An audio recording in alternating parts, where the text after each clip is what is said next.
Assalamualaikum warahmatullahi wabarakatuh. Bagaimana kabar kalian anak-anak kelas 4 di satu kota Malang yang Bu Eni sayangi dan banggakan? Bu Eni senantiasa mendoakan kalian agar bersama keluarga kalian senantiasa sehat, bersemangat, belajar dan beribadah di rumah. Kali ini kita akan belajar ilmu pengetahuan alam, masih tetap bersama Bu Heni. Masih di bab 2, kelanjutan materi yang kemarin. Sekarang kita mempelajari bagian-bagian tumbuhan dan fungsinya.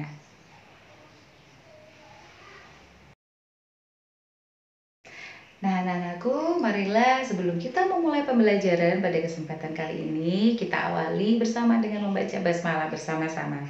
Bismillahirrahmanirrahim.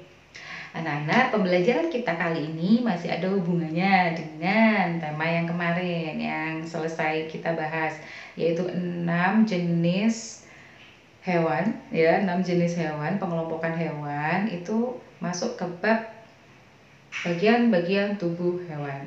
Apa saja? Kalau lupa, silakan membuka video pembelajaran kita selanjutnya. Silakan dipelajari, diputar ulang. Jangan pernah jenuh. Tetap semangat ya. Ini menyemangati kalian dari sini. Nah, yang sekarang ini masih ada kelanjutannya. Kita mempelajari bagian-bagian tumbuhan beserta fungsinya. Bagian-bagian tumbuhan beserta fungsinya. Tumbuhan itu terbagi atas 3 bagian utama. Apa saja? Kita lihat. Nah, ini dia.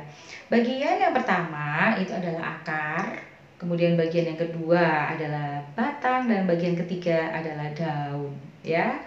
Kemudian kita hari ini mempelajari bagian yang kita bedah adalah akar dulu, ya. Akar tumbuhan. Apakah itu akar? Akar itu adalah bagian dari tumbuhan yang biasanya tertanam di dalam tanah. Mengapa Bu Eni menggunakan kata biasanya?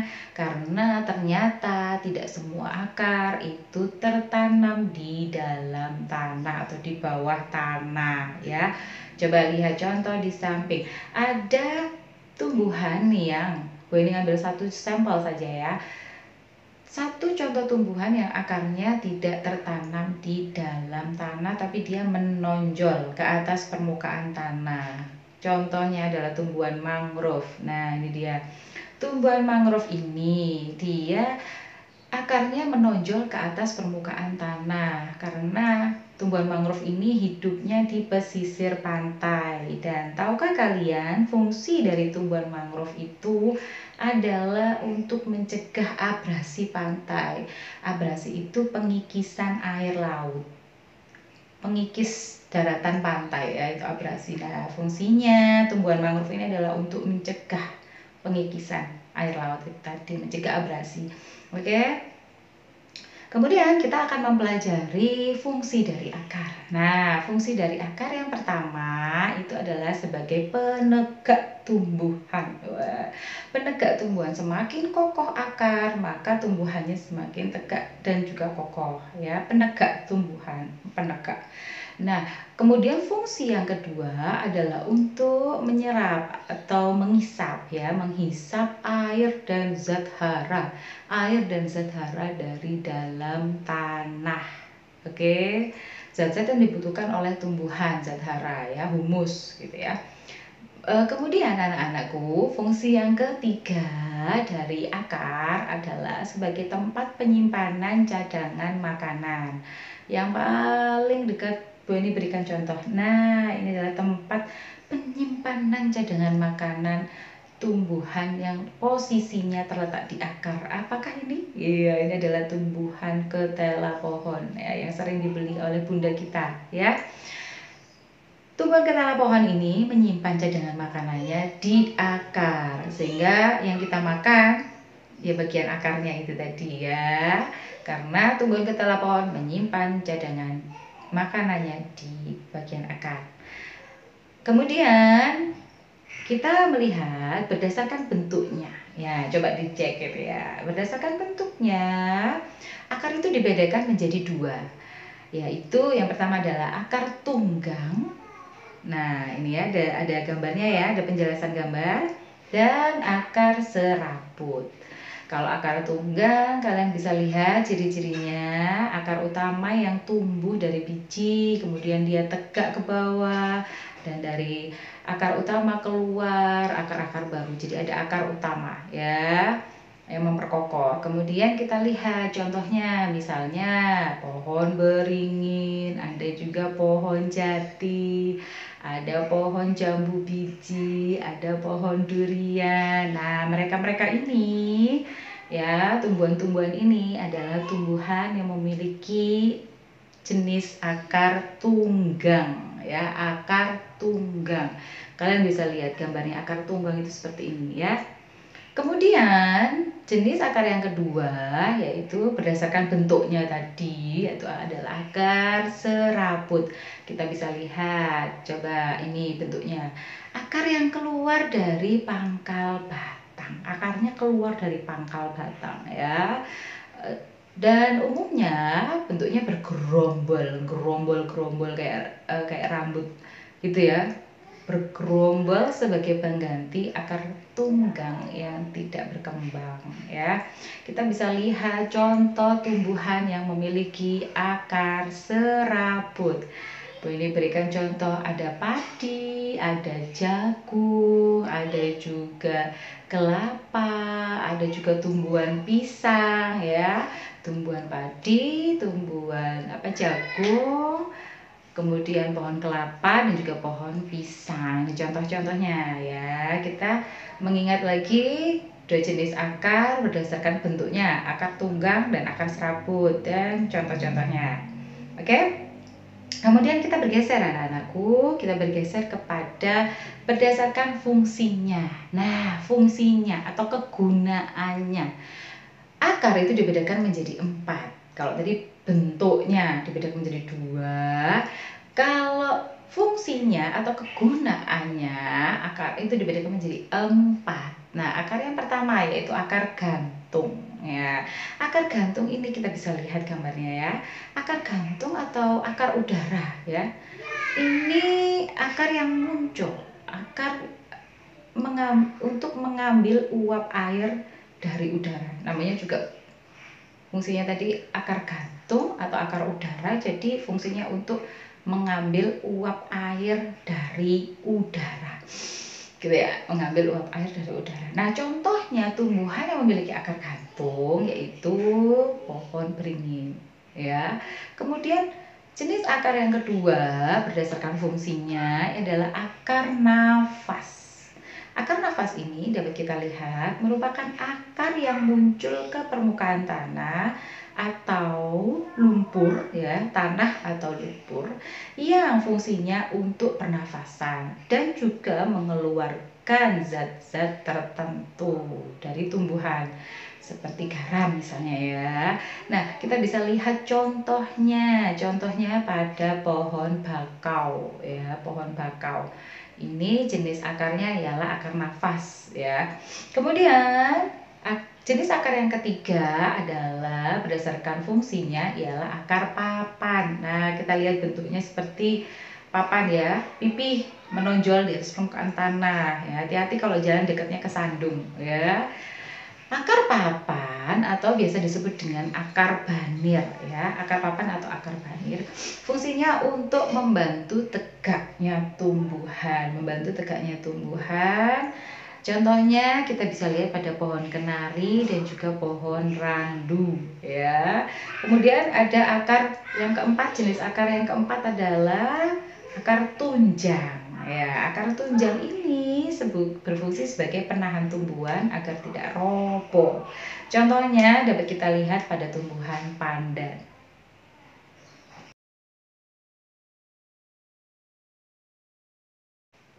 Baiklah anak-anak, bagian utama dari tanaman yang kedua yang akan kita pelajari adalah batang. Batang adalah bagian tumbuhan yang berada di atas tanah ya. Dan fungsi batang adalah untuk mengangkut air dan garam mineral dari akar ke daun. Fungsi batang mengangkut air dan garam mineral dari akar ke daun. Nah, beberapa jenis batang juga berfungsi sebagai tempat penyimpanan cadangan makanan ya. Misalnya saja Bu ini memberikan contoh pada tumbuhan tebu dan juga pada tumbuhan sagu. Nah, dua jenis tumbuhan ini menyimpan cadangan makanannya di batang. Jadi orang-orang atau kita dapat mengkonsumsi pada bagian batangnya tumbuhan tebu dan sagu. Nah, anak-anakku, berdasarkan kalau kita lihat di samping ya, berdasarkan jenisnya batang itu dibedakan menjadi dua ya, berdasarkan jenisnya. Batang berkayu dan juga batang basah. Ya, kita mempelajari dulu batang berkayu. Nah, coba dilihat. Batang berkayu ini mempunyai tekstur yang keras ya, teksturnya atau rasanya kalau kita rasakan itu teksturnya keras ya. Kemudian dia mengandung kambium ya, yang merupakan ciri-ciri dari batang berkayu. Nah, kambium ini terdapat pembuluh angkut ya. Di dalam kayunya itu terdapat pembuluh angkut yang namanya pembuluh xilem dan pembuluh phloem ya.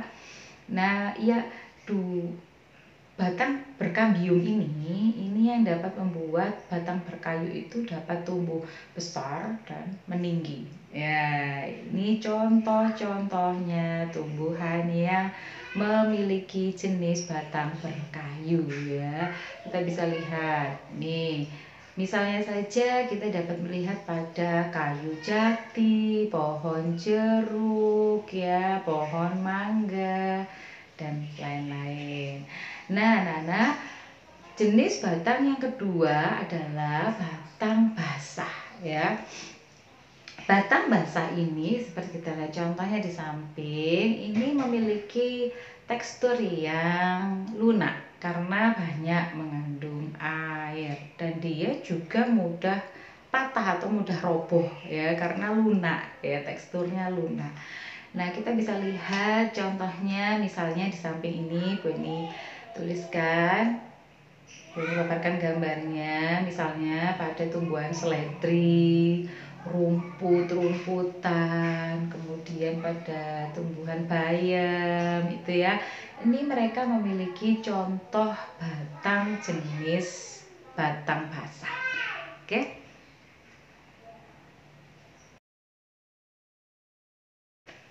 Nah, anakku, bagian tumbuhan yang utama selanjutnya yang akan kita pelajari adalah bagian daun. Nah, daun ini apa ya? Daun ini merupakan bagian tumbuhan yang berbentuk lembaran-lembaran dan tumbuhnya pada cabang-cabang. Coba lihat nih, tumbuhnya pada cabang-cabang batang ya. Nah, daun ini fungsinya untuk membuat makanan pada tumbuhan atau biasa kita sering sebut dengan fotosintesis ya. Dan tempat keluarnya uap air dan oksigen itu ya fungsinya daun ya. Kemudian kita melihat pada penjelasan di samping. Nah, ini dia daun itu memiliki bagian-bagian yang terdiri atas tangkai daun, kemudian ada tulang daun dan juga ada lembaran-lembaran daun. Yang pertama akan kita pelajari adalah berdasarkan tulang daunnya ya. Tulang daunnya, ternyata daun juga memiliki tulang ya. Tulang daunnya. Daun itu terbagi atas 4 jenis. Yang pertama dapat kita lihat. Yang pertama adalah tulang daun menyirip. Seperti siripnya ikan ya, menyirip. Contohnya dapat kita lihat di samping ini adalah daun jambu dan juga daun mangga. Itu memiliki tulang daun yang menyirip. Kemudian tulang daun menjari. Dia berbentuknya seperti jari ya. Kita bisa lihat contohnya, misalnya daun pepaya dan daun singkong. Nah, di samping nih ya. Kemudian tulang daun yang ketiga adalah tulang daun yang berbentuk melengkung. namanya juga melempung ya.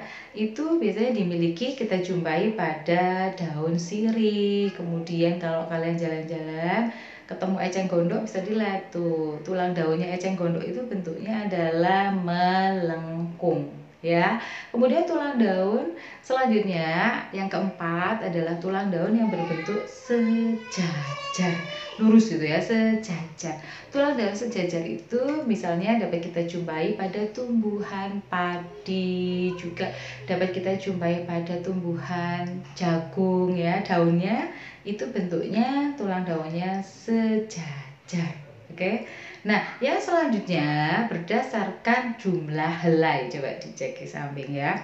Kalau berdasarkan jumlah helai, daun itu dibedakan menjadi dua, daun tunggal dan daun majemuk. Apakah itu daun tunggal? Daun tunggal ialah daun yang, coba kita lihat gambarnya ya. Dalam satu tangkai terdapat satu helai daun ya. Dalam satu tangkai terdapat satu helai daun. Kita dapat jumpai contohnya di samping. Misalnya pada tumbuhan teratai ya. Contoh daun tunggal misalnya ya. Kemudian ada juga daun jeruk, daun mangga, itu daun termasuk pada daun tunggal ya. Kemudian ada jenis yang kedua yaitu daun majemuk. Nah, daun majemuk ini itu dapat kita jumpai pada tumbuhan kelapa ya, tumbuhan kelapa. Misalnya daun juga ada juga daun putri malu ya, contohnya ada di samping. Kenapa dinamakan daun majemuk? Karena coba lihat nih, dalam beberapa helai daun terdapat beberapa helai daun pada tiap tangkainya ya, terdapat beberapa helai daun pada tiap tangkainya. Pada tiap tangkai terdapat beberapa helai daun. Makanya disebut sebagai daun majemuk. Oke anak-anak, alhamdulillah pembelajaran kita pada kesempatan kali ini telah selesai, telah bersama-sama kita lalui ya. Mari kita akhiri dengan membaca alhamdulillah bersama-sama agar pembelajaran kita pada kesempatan kali ini diberikan keberkahan oleh Allah Subhanahu wa taala. Alhamdulillahirabbil alamin. Anak-anakku, seperti biasa pesan Bu Heni adalah jangan pernah bosan untuk mempelajari materi pada video-video pembelajaran yang Bu Heni share. Kalau lupa, kalau belum jelas, bisa mengulang videonya, diputar ulang lagi, dan kalau masih belum jelas, bisa menanyakan langsung pada Bu Heni ya. Bisa telepon, bisa WA ya. Bu Heni insya Allah akan memberikan waktu untuk memberikan penjelasan. Oke, tetap sehat, bersemangat, belajar, beribadah dari rumah. Jangan lupa olahraga, membantu orang tua. Oke anak-anak, keep safe, keep healthy, dan bersemangat selalu. Oke, wassalamualaikum warahmatullahi wabarakatuh.